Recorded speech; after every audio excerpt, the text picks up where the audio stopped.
लड़की थी। प्रेरणा का कोई भी दोस्त नहीं था, यहाँ तक कि कोई भी प्रेरणा को स्कूल में पसंद तक नहीं करता था।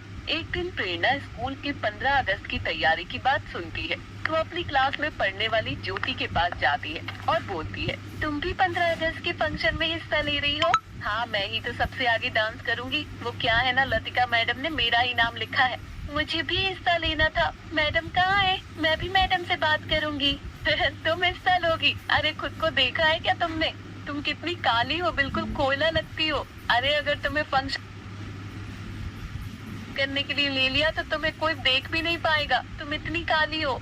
तुम मेरा मजाक क्यों बना रही हो? मैडम बोलती है ना, किसी का मजाक बनाना अच्छी बात नहीं होती है। हाँ, मैडम बोलती तो है, लेकिन तुम काली हो ये बात तो सच है ना। और तभी तो मैडम ने तुम्हारा नाम नहीं लिखा फंक्शन में हिस्सा लेने के लिए। कोई बात नहीं, मैडम ने नाम नहीं लिखा, लेकिन मैं अपने काले रंग से बहुत खुश हूँ। आई बात समझ में? अब तुम अपनी बातों से अपना रंग तो वैसे भी नहीं बदल पाओगी ना, तो तुम्हें खुशी रहना पड़ेगा। अच्छा, अब मैं चलती हूँ। वो क्या है ना, मुझे डांस की तैयारी भी करनी है। ज्योति इतना बोलकर वहाँ से चली जाती है। ज्योति की बातों का प्रेरणा को काफी बुरा लगता है, लेकिन वो उसे आगे कुछ नहीं बोलती और स्कूल के एक कोने में बैठकर रोने लग जाती है। तभी ज्योति के पास उसकी लतिका मैडम आती है और बोलती है, अरे प्रेरणा, तुम यहाँ अकेली क्यों बैठी हो और रो क्यों रही हो? कुछ नहीं मैडम, मैं तुम्हारी मैडम हूँ। तुम मुझसे तो झूठ बोल लोगी, लेकिन ये जो तुम्हारे आंसू हैं वो तो झूठ नहीं बोल पाएंगे ना। चलो अब बताओ क्या हुआ, तुम क्यों रो रही हो? मैडम, मैं क्या बहुत ज्यादा काली हूँ? पता है स्कूल में हर कोई मेरा मजाक बनाता है, कोई मेरा दोस्त नहीं बनना चाहता। मैं क्या अपनी मर्जी से काली हूँ? नहीं बेटा, तुम तो बहुत खूबसूरत हो। तुम्हें पता है जो कोई तुम्हारी कमी निकाल रहा है ना, वो बस इसलिए कि वो अपनी कमी को छुपा सके। नहीं मैडम, मुझ में कमी है, तभी तो हर कोई मुझ पर हंसता है ना। कोई बात नहीं मैडम, मुझे अपनी कमी का तो पता ही है।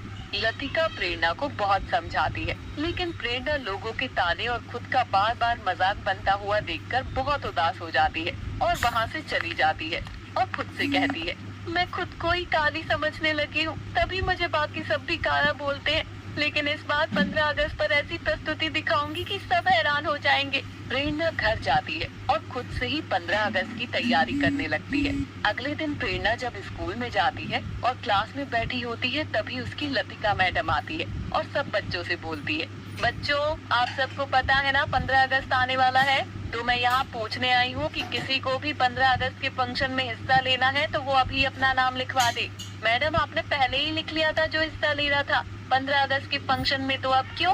क्योंकि अब भी बहुत से बच्चे होंगे ना जिनका मन होगा 15 अगस्त के फंक्शन में हिस्सा लेने का, लेकिन वो बोल नहीं पाए।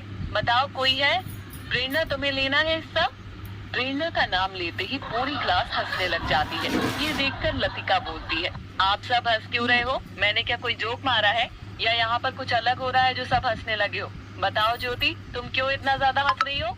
मैडम, आप ही तो बोल रहे हो ना कि प्रेरणा हिस्सा लेगी। प्रेरणा इतनी काली है, ये 15 अगस्त के फंक्शन में कुछ बनेगी तो कैसी लगेगी? ठीक वैसी ही लगेगी जैसे बाकी सब बच्चे लगेंगे, और मुझे नहीं लगता कि इसमें कोई भी हंसने वाली बात है। प्रेरणा, मैं तुम्हारा नाम लिख दूं ना? लेकिन मैडम, मैं वो कैसे?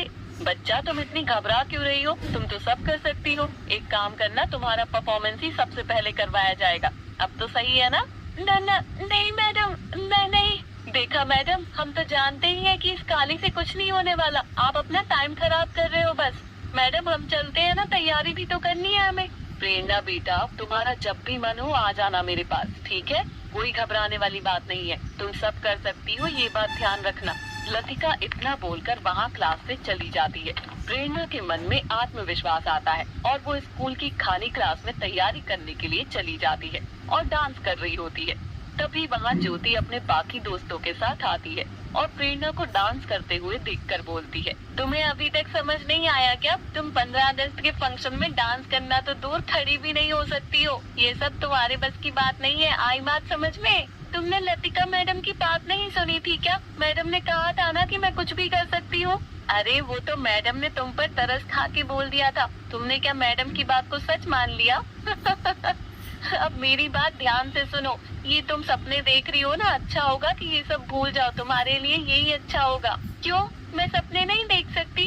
नहीं, क्योंकि तुम्हारी ये काली सूरत तुम्हारे सपनों से मेल नहीं खाती है, और तुम्हारे हाथ में जो ये ड्रेस है तुम ये पहनने वाली हो, लाओ जरा देना तो। नहीं, मैं नहीं दूंगी, तुम मेरी ड्रेस इसे कैसे नहीं दोगी? तुम ये पहनोगी ना? अब देखो मैं तुम्हारी इस ड्रेस के साथ क्या करती हूँ। नहीं, मेरी ड्रेस को कुछ मत करो। ये लो, तुम्हारी ड्रेस के साथ साथ तुम्हारे सपने भी काट दिए। अब तो तुम्हें तुम्हारी औकात पता चल गई होगी ना। चलो अब यहाँ से। प्रेरणा की पूरी ड्रेस काट देते हैं। प्रेरणा को बहुत ज्यादा बुरा लगता है और वो रोते हुए घर चली जाती है। कुछ दिनों बाद जब स्कूल में 15 अगस्त का फंक्शन होता है तो प्रेरणा भी स्कूल जाती है। फंक्शन यहाँ शुरू ही हो रहा होता है कि तभी ज्योति गिर जाती है और उसके पैर में चोट लगती है। ये देखकर प्रेरणा उसके पास जाती है और पट्टी लगाते हुए बोलती है, क्या हुआ? तुम्हें चोट कैसे लग गई? तुम ठीक तो हो ना? ज्यादा चोट लग गई है तो चलो हम डॉक्टर के पास चलते हैं या फिर मेडिकल रूम में ही चलते हैं। नहीं, मुझसे नहीं चला जाएगा। मेरे पैर में बहुत ज्यादा दर्द हो रहा है। मैं मेडिकल रूम तक भी नहीं चल पाऊंगी और कुछ देर में स्टेज पर जाना है। तुम्हें इतना दर्द हो रहा है, चोट लगी है, ऐसी हालत में तुम स्टेज पे नहीं जा पाओगी।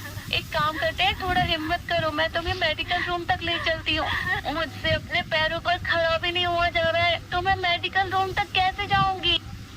कोई बात नहीं, तुम घबराओ मत, मैं तुम्हें मेडिकल रूम तक ले जाती हूँ। प्रेरणा ज्योति को मेडिकल रूम तक ले जाती है और उसे दवाई दिलवाती है। अब स्टेज पर ज्योति की परफॉर्मेंस के लिए उसका नाम बार बार बोला जा रहा था।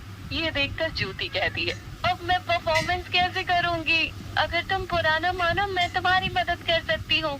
तुम मेरी मदद कैसे करोगी? तुम्हें तो कुछ पता भी नहीं है।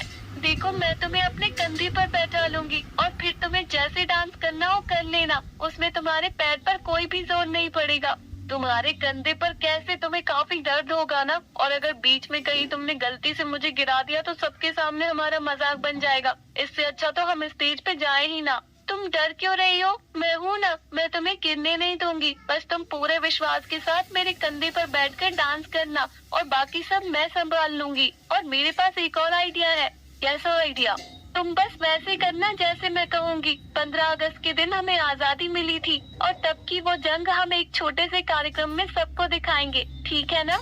मुझे कुछ समझ नहीं आ रहा है, लेकिन तुम जो भी बोल रही हो मैं उसमें तुम्हारा साथ दूंगी। ज्योति सारी बातें मान लेती है और वो दोनों स्टेज पर चले जाते हैं परफॉर्मेंस के लिए। ज्योति को प्रेरणा ने अपनी कंधे पर बैठाया होता है और वो दोनों देश को कैसे आजाद करवाया इस पर अपनी परफॉर्मेंस कर रहे होते हैं। ये सब लतिका देखती है तो खुश होकर कहती है, इन दोनों ने ये कब तय किया और मुझे क्यों नहीं बताया? लेकिन दोनों काफी अच्छा कर रहे हैं, बस जज को इनकी परफॉर्मेंस अच्छी लगे। जब उन दोनों की परफॉर्मेंस खत्म होती है तो हर तरफ तालियों की आवाजें गूंज रही होती है। ये थी हमारे स्कूल के बेहतरीन बच्चों की परफॉर्मेंस। उम्मीद है आप सबको पसंद आई होगी। मैडम, मैं कुछ बोलना चाहूंगी। हाँ हाँ, क्यों नहीं बेटा, ये लो बेटा और बोलो। आज जो हमने परफॉर्मेंस की है ये हमने तो बस नाम का है। सारी मेहनत प्रेरणा की है, जिसे मैं काली होने की वजह से बहुत कुछ ताने देती रहती थी। लेकिन आज जब मुझे पैरों में चोट लगी तो इसने मेरी मदद ही नहीं बल्कि यहाँ आकर मुझे अपनी परफॉर्मेंस का भाग भी बनाया है। और मैं भी चाहूंगी कि मैं आज तक प्रेरणा को नीचा दिखाया। मैंने प्रेरणा के साथ बहुत ज्यादा गलत किया था और मैं सबके सामने अपनी गलती स्वीकार कर रही हूँ। प्रेरणा का दिल बहुत ज्यादा सुंदर है, इतना कि मेरा गोरा चेहरा भी फीका पड़ गया प्रेरणा की खूबसूरती के आगे। भेदभाव तो हर कोई करता आ रहा है। हमें आजादी मिले कई साल हो गए हैं, लेकिन काले गोरे, रंग रूप, धर्म, जात, इन सब के भेदभाव करने से आज हम भी कैद हैं। जब हम ये भेदभाव करना छोड़ देंगे तो असल मायने में हमें आजादी मिलेगी। और ये हमारी छोटी सी प्रस्तुति इसी का भाग है कि हम एक हैं, हमारा देश एक है। जय हिंद, जय भारत। बिल्कुल।